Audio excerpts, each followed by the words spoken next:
What is up, guys? Bachman's Garage back here again. Different video. I made the same video today on this 1998 YZ125, the 2019 update part 3. This video, I'm going to try and keep it short, not too long, and obnoxious rambling like I always do. But this is more or less about staying positive. Some of you know a little bit, some of you know a lot more. Basically going to give you the rundown as to what's happened to me for about the past year and a half at the most, I guess I would say. Actually, no, it's been probably closer to 2.5 years. 2017, I was arrested for a misdemeanor. It was a small amount of marijuana. I got caught with 2.4 grams of marijuana, nothing else.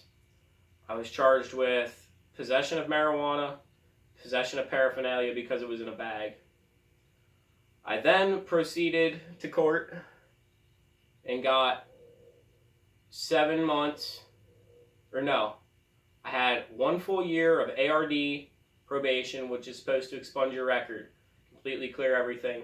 And with that, I had a $700 fine and 40 hours of community service. I paid everything. I completely finished my community service, turned in all the paperwork, just had to finish my time. Me, my best friend, and my girlfriend at the time, 7 months into my ARD program, were pulled over around 2:30 a.m.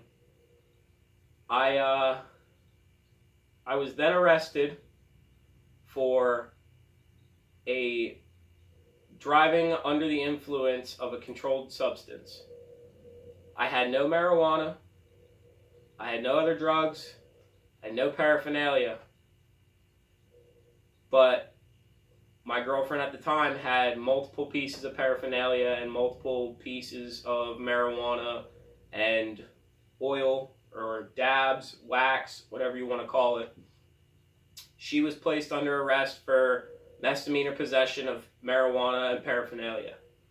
I was arrested for the DUI and a couple other moving violations, which were dropped because there was no hard evidence as to what was what, and the majority of it was bullshit. They pulled me over because they seen 3 younger kids in a car driving down the road at 2:30 in the morning, and my car was completely covered in stickers, had somewhat of a loud exhaust. That's what they said they pulled me over for, and an obstruction of view hanging off my rearview mirror.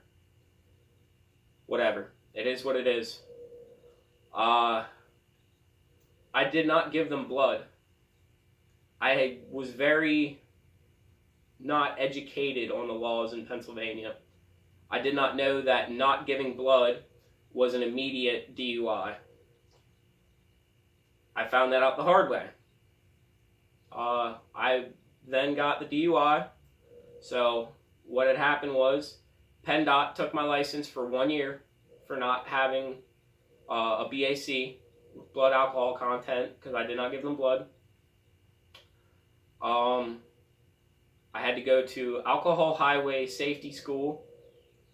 I completed 2 6-hour classes there. That was clean and clear. I had 1 drug test, completely clean and clear on that. That was through a drug evaluation counseling service that I had to pay for. I paid all that. I did the class. I passed everything. And then I had to do a CRN evaluation, which was basically the knowledge as to what drugs I've done, what drugs that I was thinking about doing. It's a variety of crap. Yes, in one way, it was not my fault that I got the DUI, because if my girlfriend at the time did not have anything in the vehicle, I probably would not have gotten charged with that. I probably would have just got a couple of tickets and moving violations, and I would have paid it off, and yada, yada, yada. But I'm not going to blame anything on anybody. That's not fair. She got what she deserved. I got what I deserved. It's a learning curve for both. I just got off ARD about a month and a half ago for Cumberland County. And 2 days ago, I went into my last court hearing because I was revoked off of my previous ARD because I got on ARD for Cumberland County for the DUI. I have 0 probation, and I got away with a $50 fine. All said and done, so far, I have probably close to 10 grand in 2 different cases. I have to be on high-risk insurance for 3 years, which is a minimum of $5,000 a year. That's roughly $400 a month for insurance. My vehicle only has a Blue Book value of $34, which is not worth it whatsoever to drive that vehicle for $400 a month, but that is literally the only thing that I can afford to drive. I have 2 jobs, and I work in my shed and do stuff on the side, kind of as like I'll say it's a half job, so I have 2 and 1 half job. I make just barely enough to get by, but this is more of a message for everybody out there. If you're going to party or do anything, leave it at home. Do it in a safe environment, whether you're going to drink or smoke pot, or if you're going to do any other drugs, which, by the way, I'm not condoning you do anything. I've been clean. I plan on staying clean. My 21st birthday is coming up in August. I might have a couple of beers, maybe do a little bit of whiskey, something like that. I don't know. But I'm definitely not going to go overkill, because now I have to place a breathalyzer in my vehicle. It's $1,500 to install it and close to $100 a month to register and calibrate it.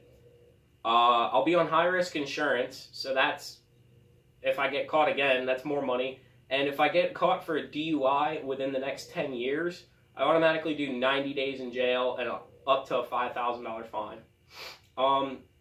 So basically, at the end of everything, at the end of 3 years from now, I will have a total of close to $40,000 in 2 cases for my stupidity.